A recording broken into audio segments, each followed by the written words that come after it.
Kognitívne okienko. Yay! Úrovne chápania Elona Muska na grafe distribúcie IQ v populácii. Elon zlý! Aj keď na príbalovom letáku nepísali prečo. Elon zlý, lebo posielať meme. Elon chcieť Mars len pre seba. Elon podvodník. Elon robiť všetko pre peniaze. Elon toho dokázal viac len preto, že má veľké ruky. Tak veľké, že často nechtiac postaví raketu, keď sa snaží dvihnúť telefón. Yeah! Elon možno postaviť veľké veci, ale byť debil. A keď vo veži nemám kapacitu pochopiť, o čo mu ide, je to magor. A teraz pár slov od ľudí z tejto strany, ktorí s ním pracovali. Yay! His great insight is people are how constrained. I have this thing, I know how it works, and then little tweaks to that will generate something, as opposed to what do I actually want, and then figure out how to build it. It's a very different mindset. And almost nobody has it, obviously. So, I first met Elon right at the start of the aerospace era. I met him as I was starting to do Armadillo Aerospace. In some ways, he was certainly the biggest player in the sort of alt space community that was going on in the early 2000s. He was the most well-funded, although, his funding in the larger scheme of things compared to a NASA or something like that was really tiny. I think in many corners, he does not get the respect that he should about being a wealthy person that could just retire. And he went all in where he was really going to, he could have gone bust. But the things that he was doing, space exploration, electrification of transportation, solar city type things, these are big world level things. And I have a great deal of admiration that he was willing to throw himself so completely into that when he had been, really all in there. He was really deeply involved in a lot of the decisions, he cared very much about engine material selection, propellant selection. And for years, he'd be kind of telling me, it's like, get off that hydrogen peroxide stuff. It's like, liquid oxygen is the only proper oxidizer for this.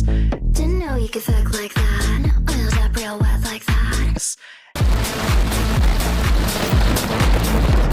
And and like the times that I've gone through the factories with him, we're talking very detailed things about like how this weld is made, how this subassembly goes together, what are like startup shutdown behaviors of the different things. So he is, really in there at a very detailed level. And I think that he is the best modern example now of someone that can effectively micromanage some decisions on things on both Tesla, and SpaceX to some degree.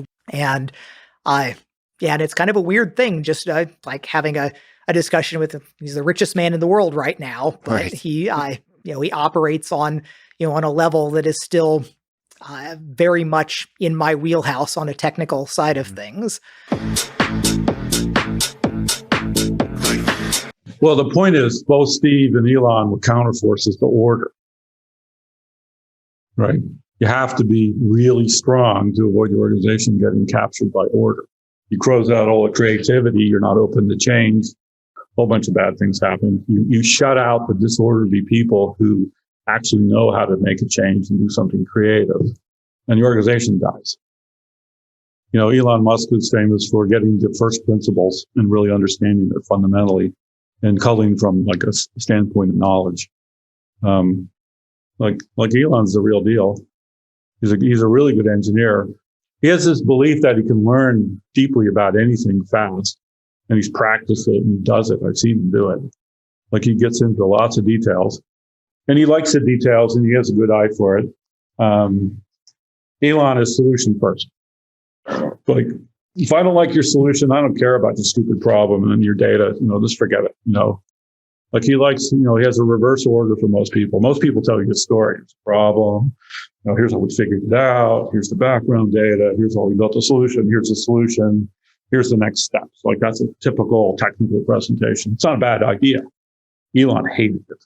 Like, stop with the bullshit. What's the goddamn solution? Can you give me an example of that? We had a problem with low resolution camera images, right? And we were trying to improve like how the computer perceived roads in like low light conditions. So we started with, well, here's the resolution of the camera. Here's the light sensitivity. Here's the images we're getting. And he was like, what the? Do you have a solution or not? Well, yeah, we do. We have this software that does this. Well, page 12. Why is it on page 12? Page 1 of it in a really good place. Here's the old image. Here's the new image. Here's how we did it. Right? That's what he wanted. Elon wants a solution, right? And if you're falling in love with your understanding and you're falling in love with your little details, he wants to know that you are focused like crazy on the solution. Mm-hmm. The best way to do that. So then you have two states, right? If there's a problem, there's two states. You have a solution and you don't have a solution. If you have a solution, it's on page 1. We're all happy. Yeah, well, I've seen in the... If you don't have a solution, why the hell are you talking to me? Why aren't you finding a damn solution? Yeah, yeah. My favorite thing I learned, it was working with mechanical engineers at Tesla, because they think the world's made out of silly putty. Right. They used to design, when we were building Model 3, they would design the part and then they would joke about how they're going to make it. Like, it was funny. Like, so they could design things in their heads and on computers and then go build any damn thing they want. Like, they can make stuff, right? They think they can make anything, right? And there's a whole bunch of people in the world that don't think they can make anything. They think the world is what it is. We took all the electrical subsystems and motors and laid them out on two big tables, covered with all the electrical parts of a Model 3. And we stared at it. And once you see them all together, it's crystal clear that could be a lot better. And a lot of things, when you really lay them out like that, you go, oh, we're not doing this right. And Elon liked that kind of stuff.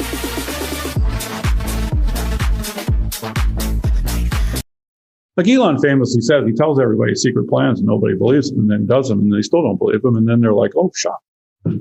SpaceX primarily seems to be selling a dream.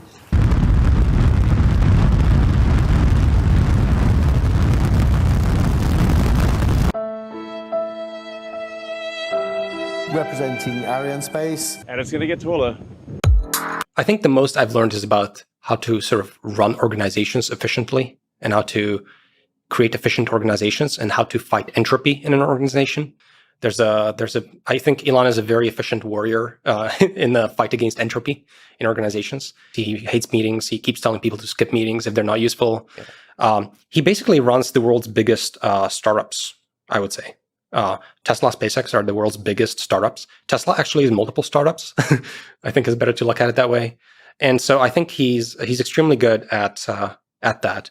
And he has a very good intuition for streamlining processes, making everything efficient. Best part is no part, simplifying, focusing, and just kind of removing barriers, moving very quickly, making big moves. All this is very startup-y sort of seeming things, but at scale. I do think he needs someone in a powerful position with a big hammer, like Elon, who's like the cheerleader for that idea and ruthlessly pursues it.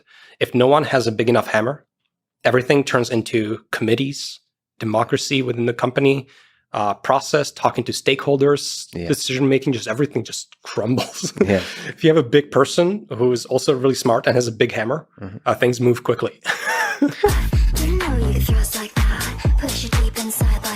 I really like the way he thought. Like, you think you have an understanding about what first principles of something is, and then you talk to Elon about it, and you didn't scratch the surface. You know, he has a deep belief that no matter what you do is a local maximum. Elon was good at taking everything apart and like, what's the deep first principle? Oh no, what's really that ability to look at it without assumptions and how constraints is super wild.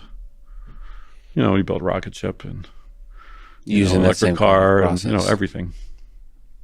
And that's super fun. And he's into it too. Like when they first landed 2 SpaceX rockets at Tesla, we had a video projector in the big room and like 500 people came down. And when they landed, everybody cheered and some people cried. It was so cool. All right, but how did you do that? Well, it was super hard. And then people say, well, it's chaotic. Really? To get out of all your assumptions, you think that's not going to be unbelievably painful? And is Elon tough? Yeah, probably. Do people look back on it and say, boy, I'm really happy I had that experience to go take apart that many layers of assumptions? Sometimes super fun, sometimes painful. Yeah, imagine 99% of your thought process is protecting your self-conception. And 98% of that's wrong. Yeah. Now you got the math right. How do you think you're feeling when you get back into that one bit that's useful? And now you're open and you have the ability to do something different. I don't know if I got the math right. It might be 99.9, but it ain't 50.